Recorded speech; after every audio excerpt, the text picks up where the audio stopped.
he acquires. She becomes totally his and he becomes totally hers. And that is the casket story. It gets completed. And then we are initiated into the next important story is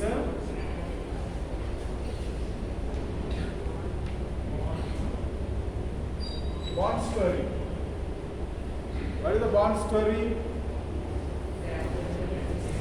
That Bassanio, to come to Belmont, he takes a loan of 3,000 ducats from his friend Antonio, who is a rich merchant, but then because all his investments are already made, he cannot give that 3,000 ducats. He takes from his adversary, from his opponent, from his rival in the business, Shylock. But at the risk of paying back in the case of forfeiture, he will be paying back with a pound of flesh close to his chest. So that is the agreement. And now forfeiture has done, he could not pay. Forfeiture means failure to respect the terms of the conditions of the bond. The time elapsed and therefore he has to pay the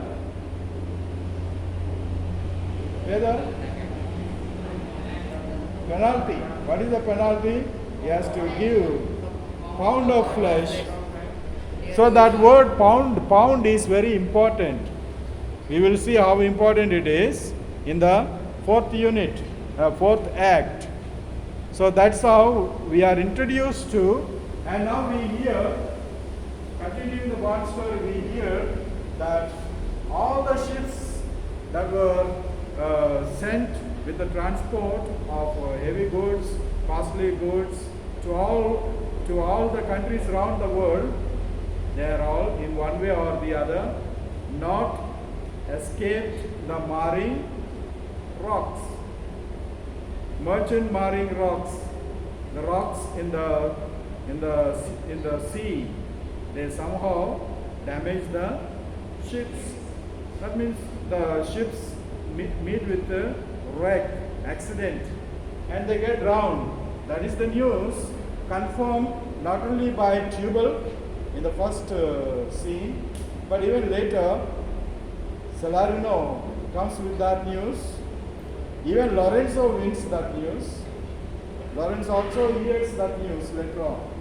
So this only reiterates, confirms the loss of Antonio. That's where we have reached. That is connected with the one story.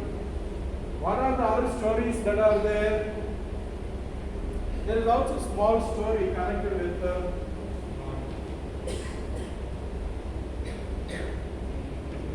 there is also a story connected with the ring. What is the ring story? Come in, ma'am.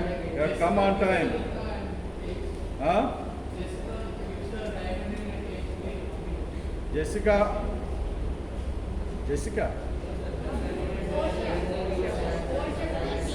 Portia gives the ring at the time of Bassanio winning the casket. She gives the ring as a pledge.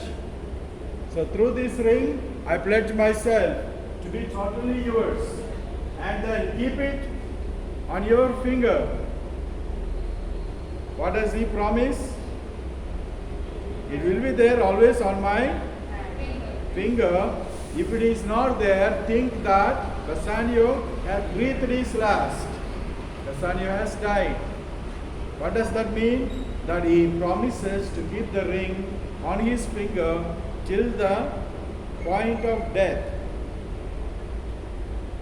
It will get more elaborated in the Act 4. What happens to ring story? Ring story will be continued, bond story will be continued, but the casket story is done. Both these will be climaxed only in the Act 5. Therefore, even if Act 5 is not included into your study, that has to be read through for the completion of the story. And it is not a huge act like Act 4. Act 3 also rather lengthy, but then you have so many other scenes, like 5 scenes are there in Act 3. So you didn't feel it little cumbersome, you didn't feel it little boring, because it is taking place in different places and lots of story is narrated to us. I remember I asked you to write the summary of highlights of every scene for Act 3. Suppose you have written, I'll check that. So in Act 5, there is only one scene. That's only to conclude both these stories. And in Act 5, Act 4, you have I think 2 scenes are there. Whatever may be the number of scenes, the first scene is very lengthy. You have around 360 lines or so. It's very lengthy but very interesting. It is lots of argumentation is there. It is a court scene. We all know how a court scene takes place. There is a judge, and then there is one side there is the accuser and the accused. Both will be there. And then audience. See, in the audience, you have Bassanio, Salarino,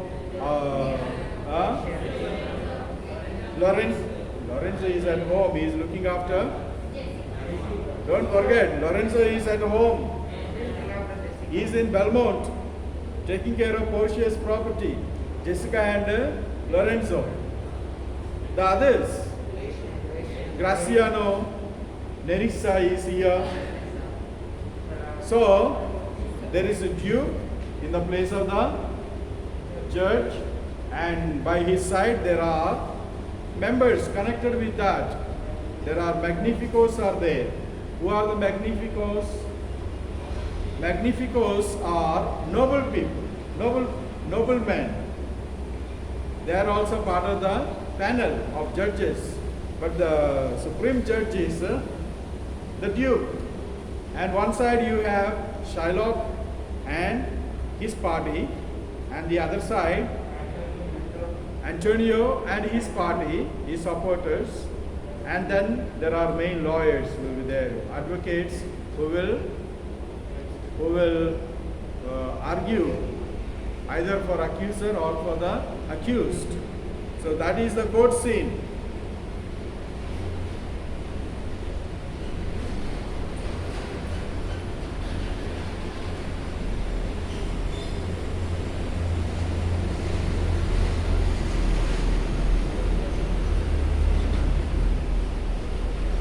You open your textbook.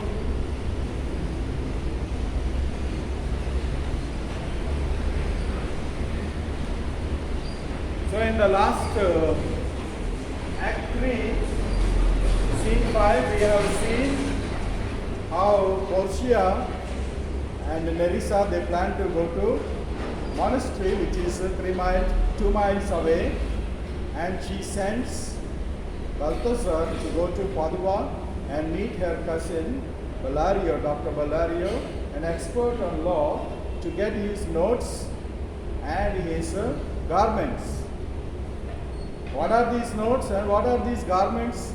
We will come to know very soon. We have to always see the connection between the previous acts, previous scenes, and the future or the following act and scene. Okay, so these notes and garments will give us a clue what Portia is planning to do. We are not told very clearly, and we should not speak about it because there is some suspense. Those of us who read the story in one form or the other, we know the story. Anyway, so where are they going actually, Nerissa and Portia? We will see them very soon.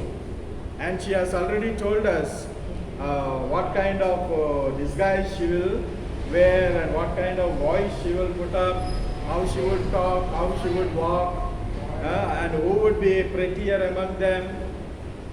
Isn't it? It was all already told. It is not totally new to us. It is new to the court people. Those are in the court. Okay, Act 4. This is taking place in Venice and it is taking place in the court of justice. Enter the Duke. The Duke is the local ruler. Local ruler is the judge. You know, collector is the local highest executive. Isn't it? He is also the judge. He is called the magistrate. He is the highest judge.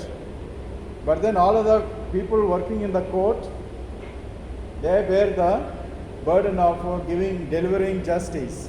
But collector, being the highest official, he is also the district magistrate. The highest district magistrate is collector, an IAS officer. Okay. So enter the Duke. Duke is a chieftain, a local ruler.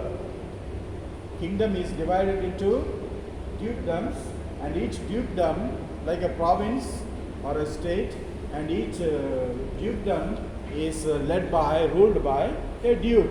So the local ruler is there, Magnificos, the nobleman, and then Antonio, Bassanio, Graciano, Salerio, and many others. They are seated. Duke. Now Duke is seated on the throne. What is Antonio here? That is the old style of speaking. We simply say, is Antonio present? First they check who are all present. Antonio, ready? So please your grace. I am here, your grace. Duke, I am sorry for thee. I am very sorry for you, Antonio. Thou art come to answer a stony advisory, an inhuman wretch, incapable of pity, void and empty from any dram of mercy. I am very sorry, your case is very, very miserable, pitiable. I am sorry, because thou art come to answer, thou, you, second person singular is thou, plural is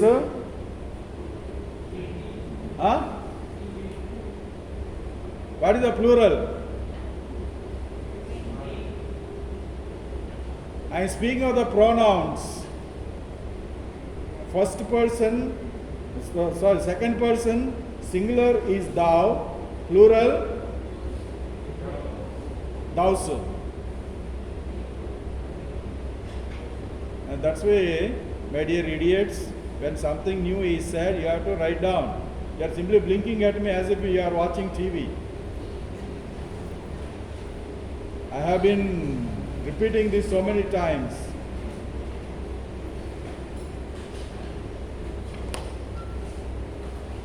Thou is the second person singular. Plural is you. But in the modern English, we always use you both for singular or plural. That's why the confusion. We don't know whether the speaker is speaking in terms of second person singular or second person plural. You, is it a singular or plural? We do not know in the modern English. But in the olden English, there was a word thou. I am sorry for thee. Accusative, objective case. I am sorry for thee. I am sorry for you. Thou art come to answer a stony adversary. A stony adversary. Adversary is opponent, a rival. A stony, a hard-hearted, a very hard-hearted enemy. An inhuman wretch, A wretch himself is a low grade, a very inhuman, low grade human being. Incapable of pity. That person is not capable of being sympathetic, is not capable of being compassionate. Such kind of fellow you have come to answer. Void is incapable of pity, void and empty from any dram of mercy. You have come to answer a fellow who is empty of any dram of mercy, even a small bit of mercy. That means you have come to answer an enemy who is merciless, who is heartless. So I'm very sorry for you. Duke says, Antonio, I have heard your grace hath taken great pains to qualify his rigorous course, but since he stands obdurate, and that no lawful means can carry me out of his envy's reach, I do oppose my patience to his fury, and am armed to suffer with a quietness of spirit the very tyranny and rage of his. I have heard means what? Whatever Duke has said, he says, yes, I have heard he is stony-hearted. Yes, I have heard he is compassionless. I have heard. Your grace hath taken great pains to qualify his rigorous course, his rigorous, heavy or hard. I have heard you have taken great trouble to talk to him and make him little compassionate, forgiving. But since he stands obdurate, obstinate, stubborn. Obdurate means stubborn. So since he is not changing his ways, since he is obdurate, and that no lawful means can carry me, since law cannot save me, because everything is written according to the law, so law cannot come to my rescue. Out of his envy's reach, out of his clutches, out of his grip, out of his hold, I cannot be out so easily, because law is in his favor. I do oppose my patience to his fury. I do oppose my patience to his fury, anger. I do oppose. I shall suffer his anger and patience. I am prepared to face his cruelty and quietness of spirit, the very tyranny and rage of his tyranny. Tyranny is rule of the dictator. When a dictator rules, when a dictator is in power, no more legalities, no more rules. What he says will be command. What he says will be law. What he does is right. There is no reason there.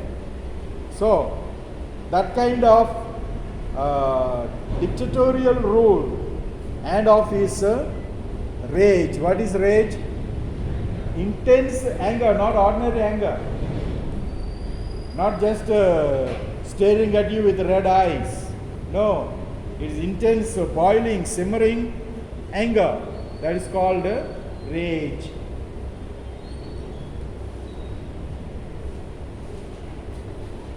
So I yield myself to suffer his anger and also his strong arm rule. Duke, go one. So Shylock is not yet in the court. Court is about to begin. So the Duke says, I'm sorry, Antonio. Antonio is a well-known merchant. He is a good man. Therefore, Duke is beforehand expressing all his sympathies. So this only shows The Duke is helpless, Loy is helpless, all are helpless. That shows that Antonio has to face his situation all by himself. Nobody can rescue him. That is the severity of pity, the severity of Antonio's loss, the severity of the tragedy of Antonio. Okay, so Duke says, go one and call the Jew into the court. Please bring Shylock into the court. So Salerio, he is ready at the door. He comes, my lord. Salerio is informing. He is there already at the door waiting for the entrance. So he says he comes. He is announcing the coming of Shylock. So enter Shylock. Shylock is coming. Duke, make room and let him stand before our face. Please give him some place. Then let him come and stand in front of our face. What does that mean? In front of me. Let him come in front of me. Shylock, the world thinks, and I think so too, that thou but leadest this fashion of thy malice to the last hour of act, and then thought thou shalt show thy mercy and remorse more strange than is thy strange apparent cruelty. And wert thou now exactest the penalty, which is a pound of this poor merchant's flesh, thou wilt not only lose the forfeiture, but touched with human gentleness and love, forgive a moiety of the principal, glancing an eye of pity on his losses that have of late so huddled on his back. Ye now to press a royal merchant down and pluck the commiseration of his state from glassy bosoms and rough hearts of flint, from stubborn clerks and clerkers, never trained to offices of tender courtesy. We expect a gentle answer, Duke. So the Duke is requesting, even in the last minute, he is requesting Shylock to be very gentle, to be very forgiving and merciful. So he says, make room and let him stand before our face. Please, as he comes, give him place to stand in front of in front of me. Shylock, the world thinks, Shylock, the whole world knows this case, and the whole world thinks, and I think so too. I also, along with the whole world, I also think the same. What is it? That thou but leadest this passion of thy malice to the last hour of act, that you are unforgiving, that you are pitiless, that you are not changing your ways even to this last hour. We have come to the climax of the case, the last phase of the case, and the whole world is thinking you are not changing, and I also think you are not changing. And then it's thought, thou shalt show thy mercy and remorse more strange than is thy strange apparent cruelty. And therefore, at this last hour, once again, and then it's thought, I think, thou shalt show thy mercy. Even now, it is not late. Show a little mercy to that man. Mercy and remorse. What is remorse? Remorse is penitence, repentance. You have been very, very, very hard-hearted. Now, at this last moment itself, at least in this last moment, kindly show some repentance. Repentance means change your ways, mending ways, repent. Remorse means having that penitence feeling in the heart.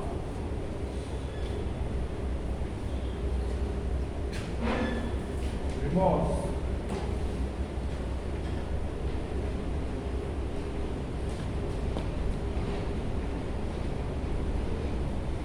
Repentance means amending ways.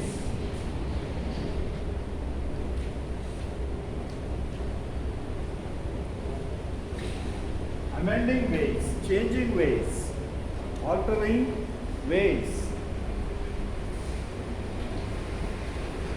That thou but leadest this fashion of thy malice, wickedness. You are leading in this, or you are living in this pattern of wickedness. The whole world thinks, and I also think, even in this last hour, you are not changing your ways. Thou means you shall. So thou show thy mercy and remorse. More strange. Why it is strange? Something new for Shylock. Shylock is not at all merciful.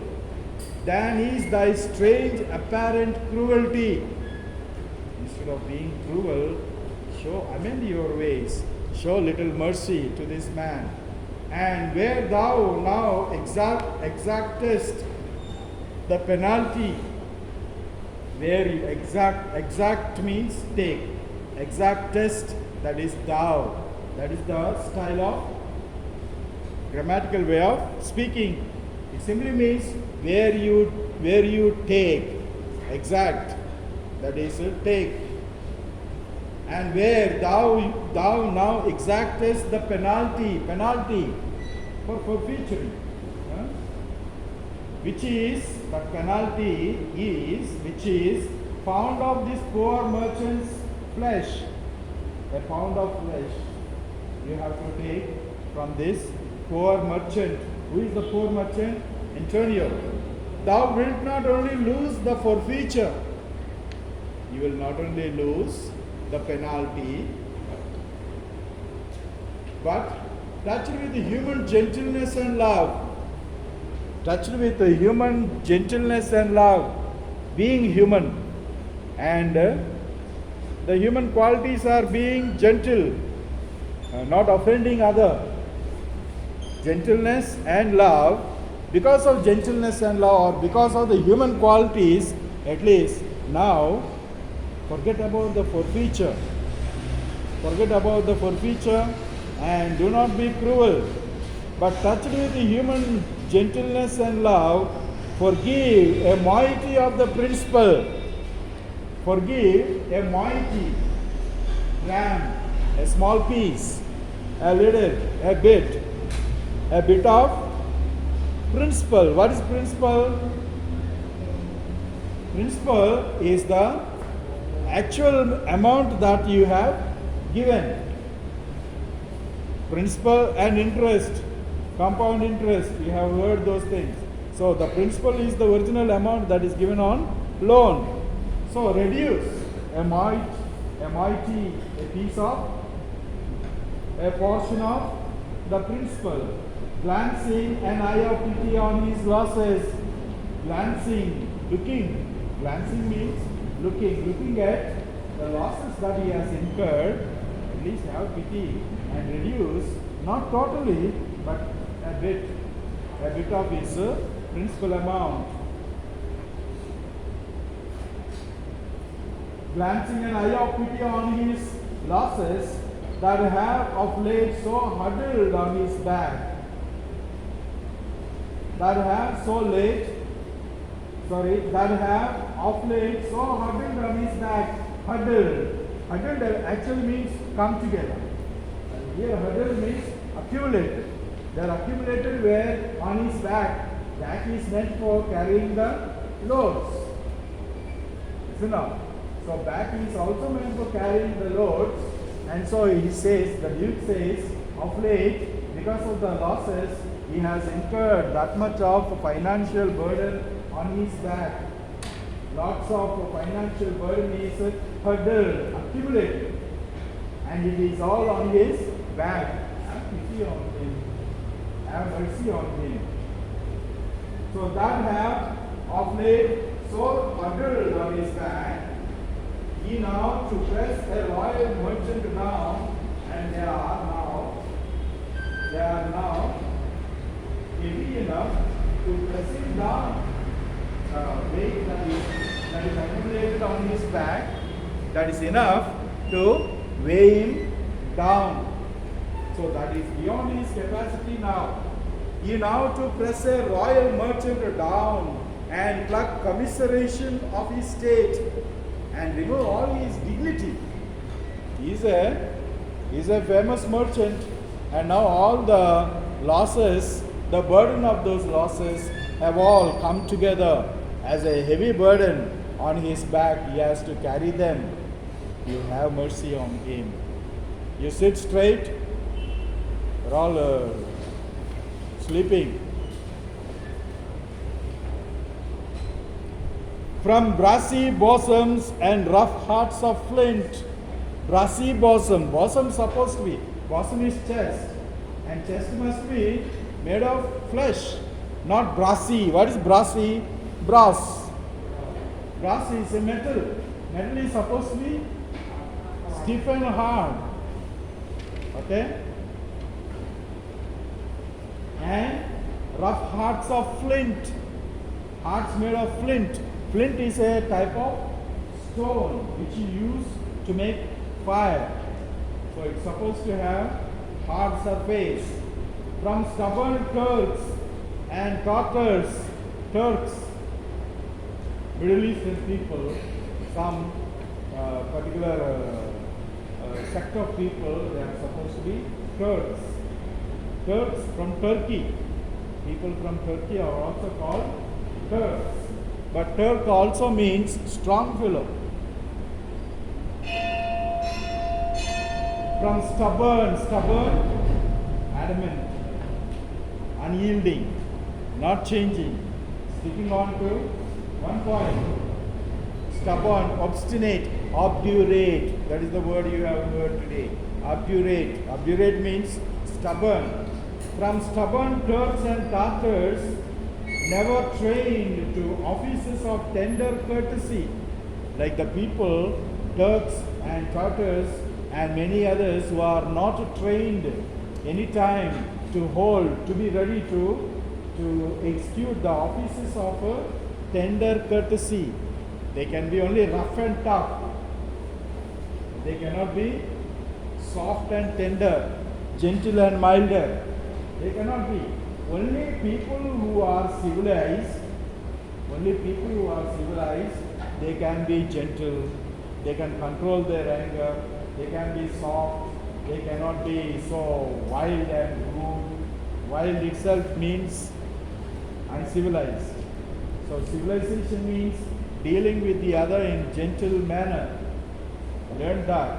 Civilization means learning to deal with the other in a gentle manner.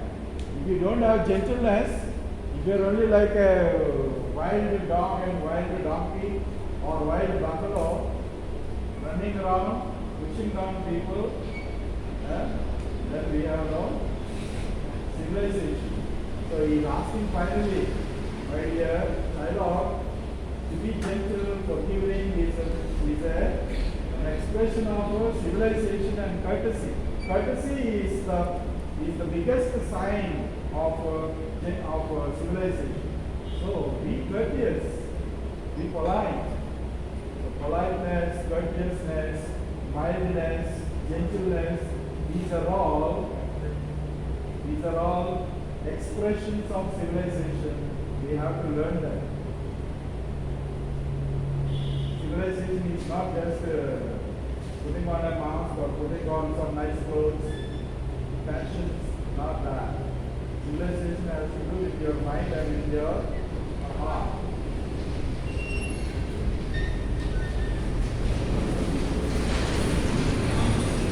What is the next class for you? Before the teacher comes, those of you who have written, please collect the books.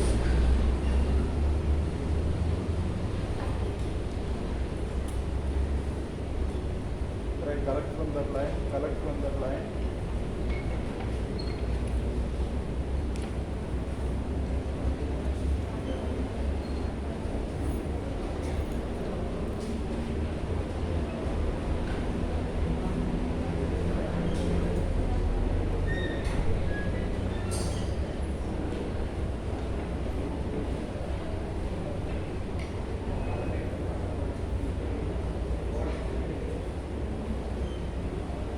Yeah, none of you have written. Please write 5 times and come tomorrow. 5 times the summary of Act 3, scene wise with the highlights. 5 times. Thank you.